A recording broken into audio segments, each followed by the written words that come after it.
జై తెలంగాణ, జై తెలంగాణ, జై చేనేత, జై పద్మశాలి. డల్ అయిపోయారన్న బాసేపు ఆగిరా ఎండల. అందరికీ నమస్కారం. భూదాన్ పోచంపల్లిలో ఉన్నటువంటి మా నేతన్నలందరికీ పేరు పేరున హృదయపూర్వకంగా నమస్కారాలు. అదేవిధంగా మరి ఇవాళ భూదాన్ పోచంపల్లి పద్మశాలి చేనేత కార్మిక సంఘం అధ్యక్షులు గౌరవనీయులు అంకం పాండు గారికి, ఉపాధ్యక్షులు భారత్ భూషణ్ గారికి, బొమ్మ ప్రధాన కార్యదర్శి బొమ్మ హరిశంకర్ గారికి, సహాయ కార్యదర్శి బిట్ల గణేష్ గారికి, కోశాధికారి రుద్ర సూర్యప్రకాష్ గారికి, కార్యవర్గ సభ్యులైనటువంటి పొట్లబత్తిని వేణు గారికి, కట్కం శ్యామ్ సుందర్ గారికి, గుండేటి శివరాజ్ గారికి, కూరపాటి భాస్కర్ గారికి, వారి సతీమణికి, అట్లనే మా సోదరి గుండు రాజేశ్వరి గారికి, గుర్రం హేమలత గారికి, మిగతా ఇక్కడ ఉన్నటువంటి పెద్దలు గౌరవనీయులు పూజలు అందరికీ కూడా పేరు పేరున హృదయపూర్వకంగా నమస్కారాలు. మరి ప్రత్యేకించి మా అంకం పాండన్న గారు నిన్నటి నుంచి మీరు భూదాన్ పోచంపల్లి వస్తున్నారట, మరి ఖచ్చితంగా మాతో పాటు ధర్నాలో కూర్చోవాలి అన్నారు. ఎందుకన్నా ధర్నా చేసుడు మనం అంటే మరి ఇచ్చేటటువంటి ఏ ఒక్కటి కూడా ఇస్తలేరు, ఖచ్చితంగా మీరు రావాల్సిందే అన్నారు. నేను అన్న మరి నీకు మీ పార్టీలో ఏమైనా ఇబ్బంది అవుతుందేమో అన్న అంటే తను నిజంగా గొప్ప మాట చెప్పిండు. పాపం పార్టీలకు అతీతంగా నా కార్మికులు బాగుండాలి అని చెప్పింది. అందుకోసమే ఇక్కడికి పర్టికులర్గా రావడం జరిగింది. అంకం పాండు గారికి నేను శుభాభినందనలు తెలియజేస్తా ఉన్నా. పార్టీలకు అతీతంగా మన యొక్క ప్రజలు బాగుండాలని మీరు కోరుకున్నటువంటి దానికోసమే ఇక్కడికి రావడం జరిగింది.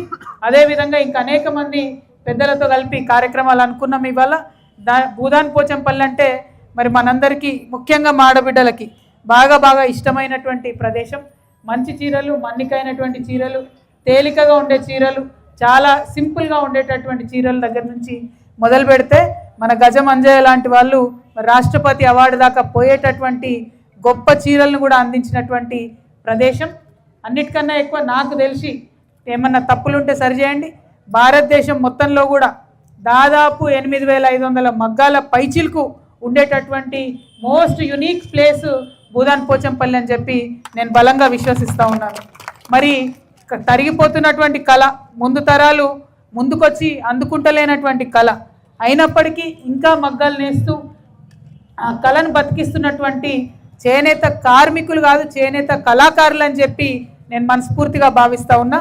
మరి ఇంతమంది ఇక్కడ పోచంపల్లిలో ఉన్నారు కాబట్టి వారి సమస్యల్ని ప్రత్యేకంగా గుర్తించాల్సినటువంటి అవసరం ఉన్నది. తెలంగాణ వచ్చిన తర్వాత అనేక కార్యక్రమాలు జరిగినాయి. ముఖ్యంగా ఏదైతే నూలు సబ్సిడీ గురించి మాట్లాడుకోవడం జరిగిందో అది అందించడం జరిగింది. కానీ ఇప్పుడున్నటువంటి ప్రభుత్వానికి మరి చేనేత సహకార సంఘం అన్నా యావత్తు ఈ చేనేత వ్యవస్థ ఎట్లా నడుస్తుంది అనేటటువంటి అవగాహన ఉన్నదా లేదా అనేటటువంటి బాధ కలుగుతూ ఉంది. ఎందుకంటే యాన్ సబ్సిడీ మొత్తం ఎత్తేసారు. దాంతో అంతో ఇంతో వ్యాపారం చేసుకొని ఇండిపెండెంట్గా బతకగలిగే అవకాశం ఉన్నటువంటి చేనేత అన్నలందరూ కూడా మళ్ళీ ఇబ్బందులు పడి బ్యాంకుల మీదనో లేకపోతే కంప్లీట్గా ఫ్యాక్టరీల మీదనో ఆధారపడి బతికే పరిస్థితి వచ్చింది.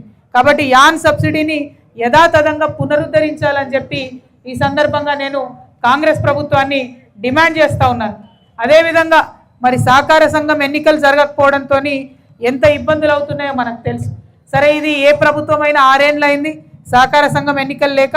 త్వరితగతిన సహకార సంఘం ఎన్నికలు పెట్టే విధంగా నా వంతుగా నేను కృషి చేస్తానని కూడా మీ అందరికీ తెలియజేస్తూ ఉన్నాను. మరీ ముఖ్యంగా చేనేత రుణమాఫీ ఏదైతే ఇప్పటివరకు సోదరులు చెప్పిండ్రో, చేనేత రుణమాఫీ ఏదైతే ఈ కాంగ్రెస్ ప్రభుత్వం రైతులను అట్లే చేసింది, చేనేత కార్మికులు కూడా అట్లే చేస్తుంది. ఇక వచ్చే రుణమాఫీ తెచ్చుకో, అగ వచ్చే రుణమాఫీ తెచ్చుకో అంటే కట్టేటటువంటి కిస్తీ కూడా కట్టబుద్ధి కాదు. మనందరం కూడా మామూలు మనుషులమే కదా. సరే, ఇది ఇంకో దిక్కు పోతుందేమో, అది రుణమాఫీ అయిపోతే ఈ కిస్తీ కట్టడం అవసరం లేదు అనేటటువంటి ఆలోచనల చాలామంది కట్టకుండా వదిలేస్తారు. మీది తప్పు కాదు, కానీ బ్యాంకుదేముంది, కంప్యూటర్ లెక్క పెడతానే ఉంటుంది, వడ్డీ మీద వడ్డీ వేస్తూనే ఉంటుంది. దాంతో మన సిబిల్ స్కోర్ కిందకి పోతుంది. 14 నెలలు రుణమాఫీని ఆలస్యం చేయడం ద్వారా కాంగ్రెస్ ప్రభుత్వం ఇవాళ మన నేతన్నలందరికీ కూడా ఇబ్బందికరమైన పరిస్థితి ఉన్నది. మీ అందరి దృష్టికి ఒక విషయం తీసుకురావాలి. పదే మా చేనేత కార్మికులందరూ ఈ మాటలు చెప్పిండ్రు కాబట్టి నేను ఎక్కడికి వెళ్ళినా చేనేత కార్మికుల ఇంటికి వెళ్ళి పరామర్శించి ఇదే ఒక్క డిమాండ్ చేస్తూ ఉన్నాను, ఖచ్చితంగా రుణమాఫీ చేయాలని. మనం అడగంగా 33 కోట్లు చేసిండ్రు, చేయాల్సిందేమో 70 కోట్లు.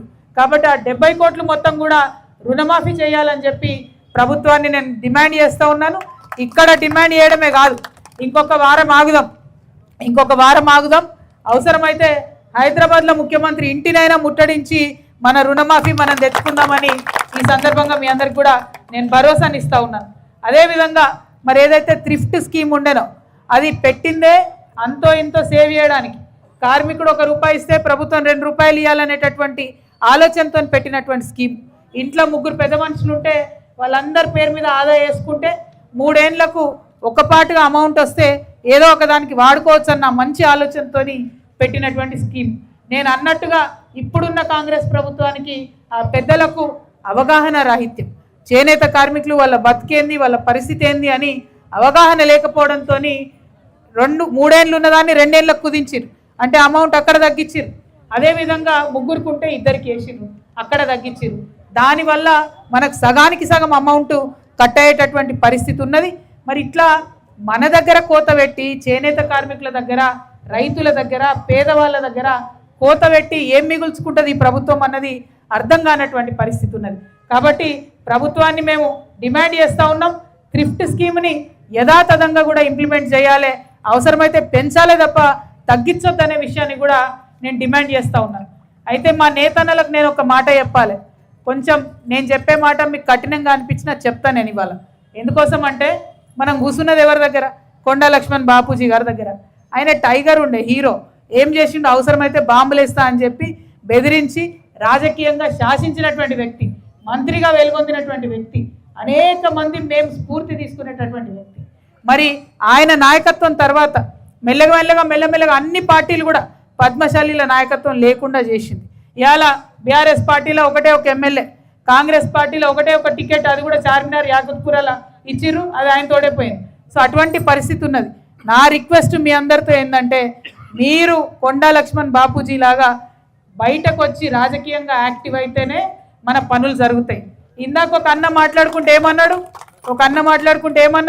ఒకటే మాట అన్నారు, ఎందుకో కానీ వేరే వాళ్ళ పనులన్నీ అవుతాయి, చేనేత కార్మికులు అయితే ఏదైనా ధర్నా చేసి సాధించుకోవాలన్నారు. ఎందుకోసం ధర్నా చేసి సాధించుకోవాలి? ఇవాళ రాష్ట్రంలో బీసీ కులగణన కానీ మామూలుగా రాష్ట్ర జనాభాలో లెక్కబెట్టినా కానీ ముదిరాజులు, పద్మశాలీలు అందరికన్నా పెద్ద సంఖ్యలో ఉంటారు. మరి ఇంత సంఖ్యలో ఉన్న మీకు ఎందుకు భయపడతలేవు ప్రభుత్వాలు, ఎందుకు భయపడతలేవు పార్టీలు? మీ అందరు ఆలోచన చేయాలి.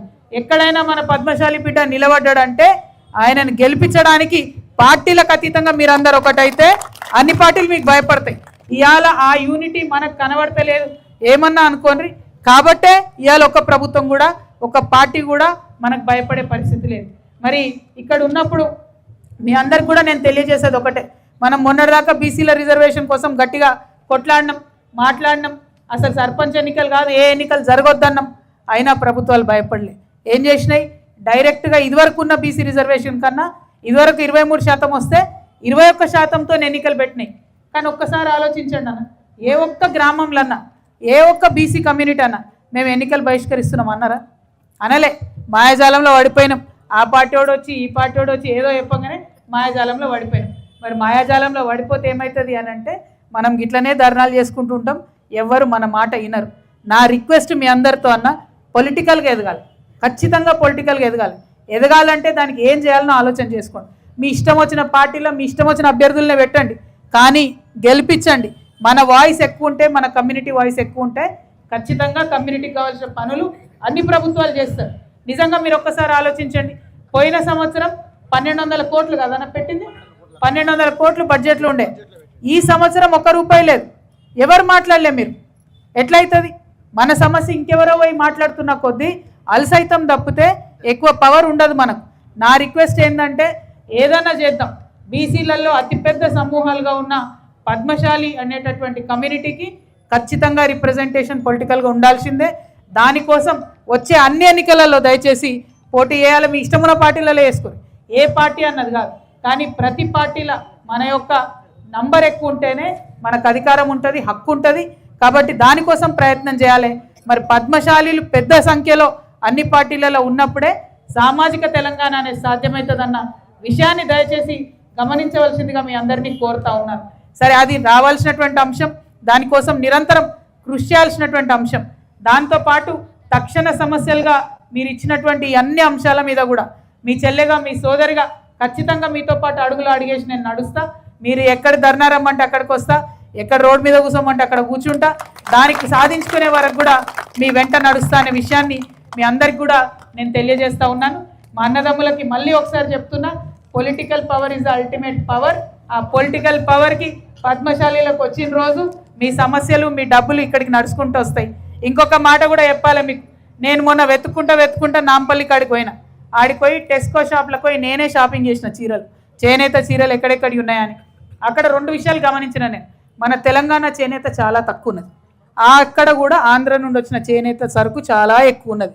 తెలంగాణ చేనేత చాలా తక్కువ ఉన్నది. మీరు పోయి చూసిరో లేదో, నేనైతే పోయి కొన్నా అక్కడ ప్రత్యక్షంగా, అందుకే చెప్తున్నా. అదేవిధంగా ఎట్లా అయితే ముందు యాప్కో ఉన్నప్పుడు ఢిల్లీలో షాప్ ఉంటుండే, అన్ని చోట్ల షాప్ ఉంటుండే, ఇప్పుడు తెలంగాణ వచ్చిన తర్వాత ఏమైందంటే టెస్కో షాపులు బంద్ పెట్టిరు. టెస్కో షాపులు ఓపెన్ చేయాలి, అన్ని జిల్లాలలో ఓపెన్ చేయాలి. మీరు ఏదైతే బజార్ అంటున్నారో అట్లాంటిది అన్ని జిల్లాలల్లో ఓపెన్ చేయాలి, ఢిల్లీలో ఓపెన్ చేయాలి, బాంబేలో ఓపెన్ చేయాలి, మార్కెటింగ్ చేయాలి మన చేనేతను, మన దాన్ని. అప్పుడే మనకు చేతి నిండా పని దొరుకుతుంది, దాంతోపాటు ఆత్మగౌరవం మిగులుతుంది అనే విషయాన్ని మళ్ళీ ఒకసారి మీకు తెలియజేస్తూ, భగవంతుడు ఎప్పుడు నాకు అవకాశం ఇచ్చినా చేనేత వాళ్ళ పక్షాన, చేనేత అన్నల పక్షాన బలంగా నేను నిలబడి ఉంటా అనేటటువంటి విషయాన్ని మీకు తెలియజేస్తా ఉన్నా. మరి ఈ ప్రాంతానికి వచ్చినప్పుడు నేను మా చేనేత మీకు పద్మశాలి సంఘంలో కూడా పెద్ద నాయకుడు మీ బొల్లా శివశంకర్ గారు, ఆయన పేరు గుర్తు చేసుకుంటా. ఎందుకంటే చాలా సందర్భాల్లో కూర్చొని పద్మశాలిల కష్టాలు నాకు వినిపించినటువంటి వ్యక్తి.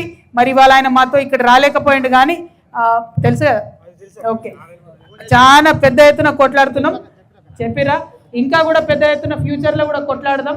నా రిక్వెస్ట్ ఒకటే, పొలిటికల్గా పద్మశాలీలు యాక్టివ్గా అవ్వండి దయచేసి, అయితేనే ఫ్యూచర్ ఉంటుంది. వచ్చిన తెలంగాణలో ప్రతి ఒక్కరికి ఆ పవర్ రావాలి. ఆ పవర్ కోసం కొండా లక్ష్మణ్ బాపూజీ సాక్షిగా కొట్లాడదాం. మీరు ఏదో అధైర్యపడి ఆత్మహత్యలు చేసుకుంటారు అట్లా ఇట్లా అనేది లేదు. అటువంటి కాలం పోయింది. పిడికిలు ఎత్తాలి, పోరాటం చేయాలి. జై తెలంగాణ, జై పద్మశాలి, జై తెలంగాణ, జై పద్మశాలి. థ్యాంక్ యూ అన్న. జై తెలంగాణ.